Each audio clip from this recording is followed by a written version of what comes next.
Então, alegramos-nos de estarmos mais uma vez na casa do Senhor. E o tema de hoje é a autoridade. Nós lemos na Bíblia muito sobre a autoridade.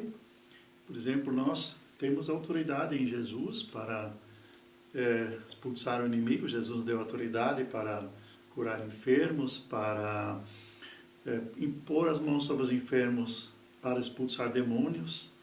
Mas existe ainda, com essa autoridade, uma questão muito peculiar que a gente às vezes não se lembra. Por que às vezes a autoridade não funciona? Então, eu soube de uma pessoa que estava jejuando já 21 dias pelo marido, e aí essa pessoa me convidou para vir na casa dela fazer um estudo com mais uma outra pessoa que precisava de libertação. E daí ela disse: você pode vir na minha casa tal e tal dia? Eu digo: eu posso. Pois é, vai ser muito bom porque meu marido não está. E o meu marido não quer que a gente faça tipo de reunião aqui em casa. E aí eu prometi que eu ia lá, mas daí Deus me incomodou e disse: não vou poder ir lá não. Se o marido não está e ele não quer que faça esse tipo de reunião, então eu tenho que obedecer a autoridade dele. Mas eu já discuti com ele, diz ela que porque ele ainda não crê como eu, então ele acha que é uma outra religião, e eu não... daí eu disse: mas eu sou crente, posso fazer o que eu quero? Não, mas eu é que pago o aluguel da casa, diz ele. Eu soube de tudo isso, aí eu disse: então eu não vou. Mas como? O senhor não vai vir? Ele não é crente ainda. Pois é, mas justamente você tem que... O modelo bíblico é que o marido é o responsável na casa. Ele é a autoridade na tua casa. Você tem que se submeter à sua autoridade, mesmo como crente. Senão o teu jejum não leva a nada. Ok, daí ela concordou. Daí ela disse: eu vou ligar agora para o meu marido, você escuta então a gravação. Ok. Aí eu fiquei escutando e ela falou com o marido, disse: ó, como está tudo bem lá? Tudo bem. Olha, não vamos fazer a reunião. Ah, não vamos fazer? Por quê? Não, é que o pastor disse, porque você não quer que faça, e o pastor falou que eu me preciso submeter à tua autoridade. Você é o cabeça aqui em casa, então eu não posso fazer sem a tua autorização, e por isso o pastor não vai vir. Eu fiquei um pouco quieto, daí disse: ok, ele pode vir, pode fazer a reunião. Aí nós nos alegramos e fizemos aquela reunião. Então tem um segredo na autoridade. Nós podemos chorar, podemos espernear diante de Deus, nós podemos jejuar, não vai levar nada se nós passamos por cima da autoridade constituída. Mas a outra parte não é crente ainda, né? Eu me lembro de uma família onde eu visitava mais ou menos uma vez por mês, estava lá com eles, tinha acho que 6 ou 8 filhos, e a mulher era muito dotada na palavra, era filha de gerações já de crentes, tanto é que a bisavó dela, ou a avó dela, a bisavó parece que foi, que tinha sido a primeira crente, a avó dela foi a primeira crente que meu sogro evangelizou no Brasil, quando ele chegou em 1927, e no Natal foi essa primeira pessoa, foi a avó dessa mulher que se converteu. Então essa mulher se converteu em 1927, a avó dela, e ela era muito dotada na palavra. Mas o marido era muito quieto, ele não tinha muitos dons. Só que eu me alegrava quando sentávamos à mesa, a gente dormia lá, então todo mundo sentado à mesa, todas as crianças estavam lá, e aí chegava a hora de ler a palavra e orar. Aí ela passava a Bíblia para o marido abria a palavra, lia o devocional e orava. Aí fiquei pensando: olha, ela é muito mais dotada, muito mais despachada, ela podia ainda falar de revelações que estava recebendo na palavra, enquanto estava lendo a palavra. Ele não era assim, mas ela respeitava a autoridade do marido. Eles ganharam uma causa na justiça depois, que quando o vizinho muito rico falou que eles tinham mudado a divisa, tinha advogados, bons advogados, eles tinham meia coluna de terra, só ganharam o processo porque confiavam no Senhor. Então, bênção sem medida é derramada nas nossas vidas se nós nos submetemos à autoridade. E eu quero ler esse texto da autoridade que nós encontramos em a Carta aos Efésios. Então, Carta aos Efésios, nós encontramos um texto sobre a autoridade na família, capítulo 5, onde diz no versículo 22... as mulheres sejam submissas ao seu próprio marido, como ao Senhor. Porque o marido é o cabeça da mulher, como também Cristo é o cabeça da igreja, sendo ele mesmo o salvador do corpo. Como, porém, a igreja está sujeita a Cristo, assim também as mulheres sejam em tudo submissas ao seu marido. Agora vem a parte dos maridos. Maridos, amai a vossa mulher, porque também Cristo amou a igreja e a si mesmo se entregou por ela, para que a santificasse, tendo-a purificado por meio da lavagem da água pela palavra, para apresentar a si mesma a igreja gloriosa, sem mácula, nem ruga, nem coisa semelhante, porém santa e sem defeito. Nós encontramos nesse texto que acabamos de ler aí o segredo quando a autoridade funciona. Está falando de casais, um dos dois já são de Jesus. Mas a gente quer chegar lá também. Então não podemos colocar tropeços. Tem uma coisa só que Pedro diz, que temos que obedecer mais a Deus do que aos homens, quando o chefe da casa exige algo que é contra a nossa consciência. Eu tenho mais um exemplo de uma filha. Hoje a filha é a esposa de um missionário. Quando ela chegou à fé, os pais, apesar de serem evangélicos tradicionais, eles não gostavam do nosso trabalho naquele lugar, trabalho de avivamento entre os jovens, e ela se converteu, a filha de 16 anos, e ela então pediu para os pais: eu quero ir na reunião dos jovens. E o pai não deixou. Não, isso é uma seita, você não pode ir lá. A filha não discutiu com o pai. A filha disse: ok, pai, eu aprendi na Bíblia que eu preciso respeitar e honrar os meus pais, então o pai é autoridade sobre a minha vida, eu vou obedecer ao pai. Então eu não vou na reunião. E foi para o quarto. Isso era mais ou menos 6:30 da tarde, a reunião começava às 8. Quando chegou lá, perto das 8, o pai bateu na porta e disse: filha, pode ir na reunião. Ela teve a bênção, não discutiu, não fugiu, e ela se submeteu à autoridade do pai.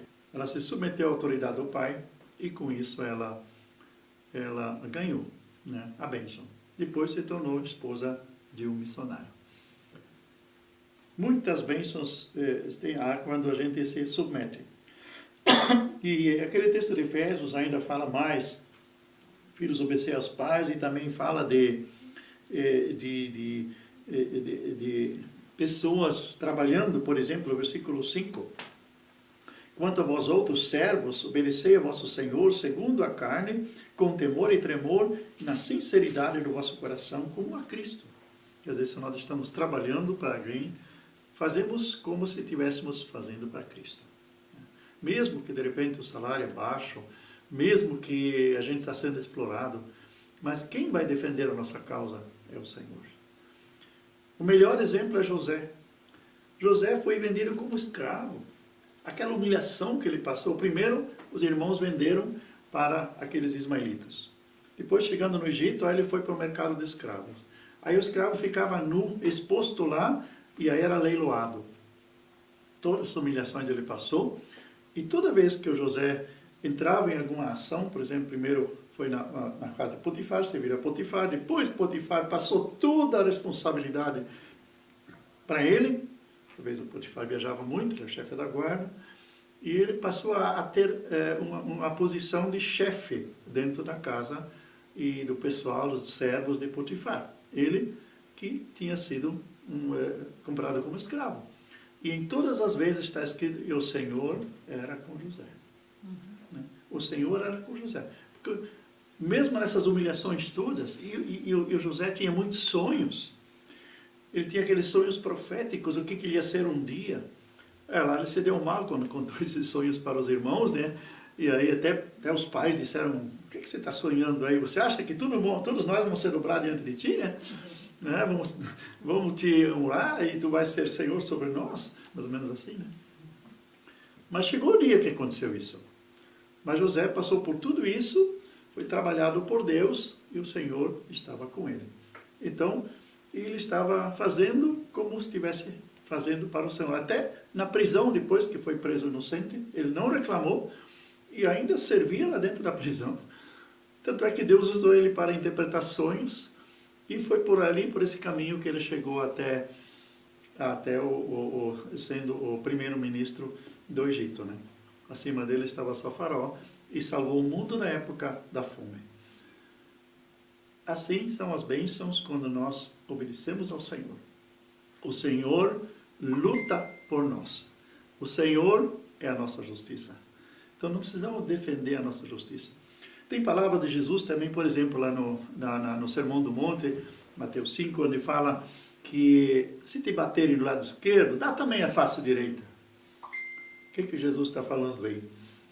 Se é para se deixar bater torto à direito por alguém que quer se aproveitar de ti, que quer derramar sobre você a sua ira, a sua frustração, você agora é saco de pancada dos outros? Tem um segredo nisso aí. Esteja pronto. Esteja pronto quando alguém te bater, para também dar a face direita. Porque no momento em que você está pronto, entram os anjos em ação e vão fazer justiça por você. O segundo tapa não vem. Né? Porque você não está aí para lutar na carne, dente por dente, olho por olho. Você está pronto para dar a segunda, a outra face. Mas no mesmo texto de Mateus 5, é interessante ler lá, fala se alguém pede uma coisa de você. Se pede a capa, dá também outra peça de roupa que você tem aí sobrando. Ou, lá dito também, e se alguém pedir para você andar, se alguém te obrigar a andar 1 milha com ele, vai com ele 2. Isso nós temos que conhecer um pouco a cultura judaica. Quando a visita ia embora, os alemães vão até a porta, né? Às vezes ainda abrimos a janela e vamos, a pessoa entra no carro, assim a minha esposa faz quando a minha filha nos visita. Quando a nossa filha nos visita, então ela fica abanando ainda. O judeu caminhava 1 milha com a visita ainda. Acompanhava a visita ainda. Quando eu era jovem, uma vez por mês, a gente se reunia com os amigos, ou eles vinham lá em casa, ou a gente ia lá, então a gente fazia esses joguinhos de mesa. E aí já era tarde, à noite, quando ia para casa, aí o amigo ia junto, eu também ia junto. Mais ou menos 1 quilômetro a gente acompanhava o amigo ainda. E para mim sempre era uma salvação se ele ia junto, porque eu tinha que passar no cemitério. Eu tinha muito medo de cemitério. Então, quando o amigo estava junto, aí a gente subia a 2, aquele morro onde era o cemitério, e depois ele voltava para casa. Não por causa do medo que eu tinha, mas para fazendo assim a nossa amizade ia ser mais fiel. Então, se alguém pede alguma coisa, faça um pouco mais. Né? Faça um pouco mais. Porque você não vai perder com isso. A gente nunca vai sair perdendo se a gente está debaixo da autoridade da palavra. Porque isso é libertação, não é escravidão. A gente acha, não, mas está me escravizando, está querendo que eu faça tudo. Mas o contrário acontece. Isso é a liberação das bênçãos na nossa vida. E daí tem mais uma passagem ainda em 1 Timóteo, capítulo 2. E eu tenho recebido um vídeo sobre uma coreana, parece que eu mandei para vocês também, onde ela fala sobre o segredo de um governo abençoado. E lá dizem, em 1 Timóteo capítulo 2, versículo 1, antes de tudo, pois, exorto que se use a prática de súplicas. Súplicas é uma oração assim, bem de busca mesmo, né? Daí orações, intercessões, ações de graça em favor de todos os homens. E daí o que vem por primeiro? Em favor dos reis, autoridade. Então essa coreana diz que em toda a Coreia não se ora pelos seus próprios problemas primeiro pela autoridade. Primeiro que Deus abençoe o rei, seja ele crente ou não crente, seja quem for, e diz que eles fazem isso há 20 anos. E Deus tem mudado as autoridades, tem mudado, tem chegado às bênçãos através das autoridades. Deus tem dado sabedoria, porque nós somos chamados a orar pelas autoridades, não pela pessoa agora que está ocupando o cargo, pela pessoa assim, nesse sentido que Deus ilumine, que Deus dê as decisões certas para todos que fazem as leis. O que nós fazemos no mundo ocidental é reclamar quando as coisas estão ruins, quando estão não conforme a palavra de Deus, né? Quando está trazendo uma lição para a nação. Mas antes disso nós oramos, antes das leis serem feitas. Então ela disse que durante 20 anos, por uma geração praticamente, foi transformado o país em bênçãos. Né? E muitas bênçãos quando se ora primeiro pelas autoridades. E a Bíblia diz, abençoai a cidade para a qual foste desterrados, lá em Jeremias fala isso, porque na sua paz tereis a vossa paz. Então, aqui diz, até em Timóteo também fala, em favor dos reis e de todos os que se acham investidos de autoridade, para que vivamos, vida tranquila e mansa, com toda piedade e respeito. Tão importante é orar pelas nossas autoridades. Depois vem as orações, então, por todas as pessoas. E é um segredo também quando a gente, porque daí diz no versículo 4, o qual deseja que todos os homens sejam salvos e cheguem ao pleno conhecimento da verdade. Quer dizer, Deus quer, isso é bom, aceitável diante de Deus, nosso Salvador, versículo 3, versículo 4, o qual deseja que todos os homens sejam salvos e cheguem ao pleno conhecimento da verdade. Então, quando nós estamos a caminho com Jesus, quando estamos a caminho seguindo a palavra que nós já conhecemos, tá? Andando em obediência, nós vamos colher os frutos. Eu li de um casal que estava entrando no shopping lá nos Estados Unidos, e a mulher ia de loja em loja querendo comprar alguma coisa, e o marido sempre atrás. Não sei se vocês conhecem isso.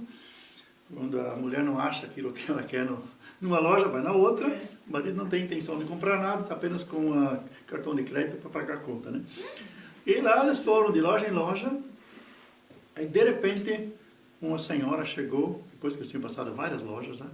Uma senhora chegou para o marido dessa mulher e pediu oração. O senhor pode orar por mim, que eu estou com um problema tal e tal de saúde. E ele disse, mas eu não lhe conheço? Não, eu também não lhe conheço. Mas como a senhora vem para mim para orar por você? Mas desde que eu entrei no shopping, ela disse, havia uma luz, havia um brilho por aí. Eu sempre fui atrás desse brilho, atrás dessa luz. E quando entrei aqui agora, eu vi que esse brilho estava com o Senhor. O Senhor estava resplandecendo, o Senhor tem uma luz, está resplandecendo. Lembra até de Moisés, né? Quando desceu lá da presença de Deus, o povo, ele tinha que até cobrir o seu rosto, porque era demais o brilho que estava nele, na glória do Senhor. Então, quando nós estamos na obediência da palavra, dentro dos princípios da palavra de Deus, não olhando para o visível, mas para o invisível, recebendo de Deus a revelação do que a palavra realmente quer me falar hoje, nos dias atuais, nas minhas situações, seja de lutas, ou seja, de bênçãos, eu harmonizado com a palavra de Deus, através da direção do Espírito Santo, eu estou andando na luz. E assim eu vou ter as bênçãos que Deus prometeu, conforme nós também cantamos, aquilo que eu não morirei, né, sem que o Senhor cumpra em mim todos os sonhos que Ele sonhou por mim. Mas eu tenho que estar dentro desses princípios, tenho que estar dentro dessa caminhada com o Senhor. Por isso o Salmo 119 diz, lâmpada para os meus pés é a tua palavra, e luz para o meu caminho. Né? Então, as coisas vão se cumprindo. E não fale mal e negativo das pessoas. Então, tem pessoas, principalmente esposas crentes, isso a gente encontra muito com brasileiras, quando o marido ainda não é crente. Então, elas querem ganhar os maridos para Jesus. E elas se esforçam muito, elas oram, elas fazem corrente de oração. Mas se isso não combinar com os princípios da palavra, de deixar o marido ser autoridade, de se submeter à autoridade também, às outras autoridades, ou falar mal do marido para outras pessoas, ficar fazendo fofoca, né, falando dos defeitos, falando das irritações que isso tudo traz, os jejuns não vão levar a lugar nenhum. A Bíblia diz que a bênção, ela vem sem que nós nos esforçamos. Lá em Provérbios fala isso. A bênção, ela vem sem esforço humano. Então, o jejuar é bom para a gente penetrar nos princípios da palavra de Deus, para a gente meditar, para a gente orar. Gastamos, quem ora, quem jejua, gaste tempo, invista tempo em estudar a palavra, em buscar a presença do Senhor, em adorar muito ao Senhor. E aí, o Espírito Santo vai nos guiando através da palavra Então estamos fazendo certo, que o inimigo não tem mais engate em nossa vida. Porque Jesus disse, essa casta não se expulsa, a não ser pelo jejum e oração. Não adianta ficar sem comer 21 dias, mas não ter essa vida dedicada, essa vida santificada, ou em outras áreas estar rebelde. Eu quero finalizar com um exemplo de uma pessoa que perdeu tudo. Foi o primeiro rei de Israel chamado Saul. Ele era uma pessoa toda especial.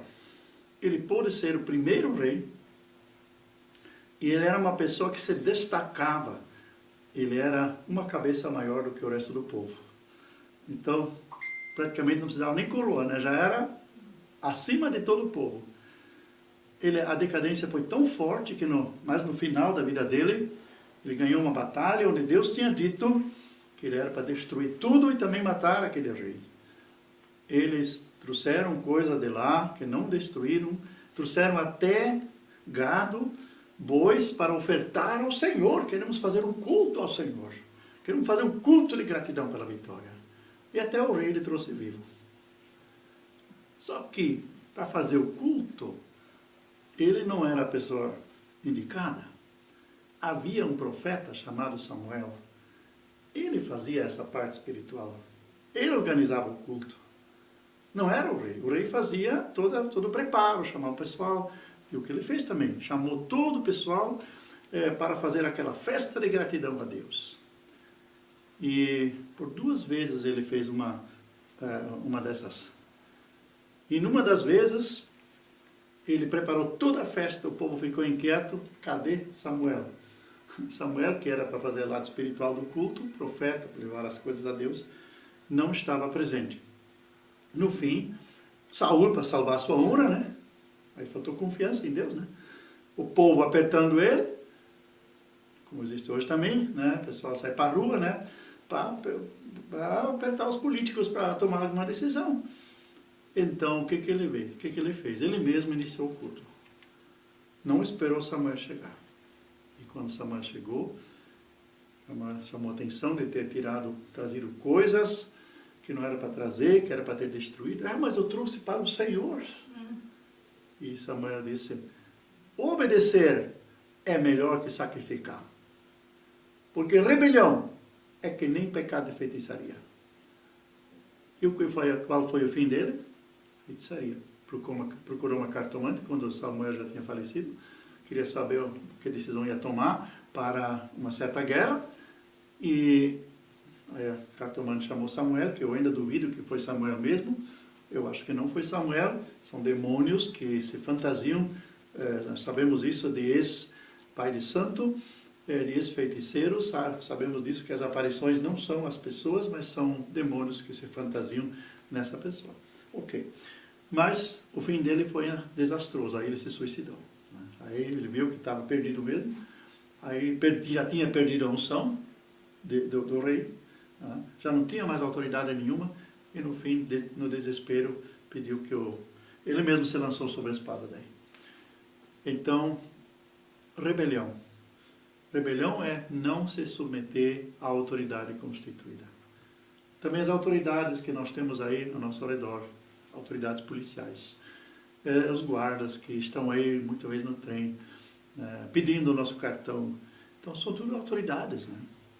Alguém uma vez disse, quando eu vou num restaurante, eu encontro um soldado, um policial, eu chamo esse policial e o convido para almoçar comigo, eu pago o almoço para ele. Eu digo para ele, você é um servo de Deus, eu quero honrar você por ser servo de Deus.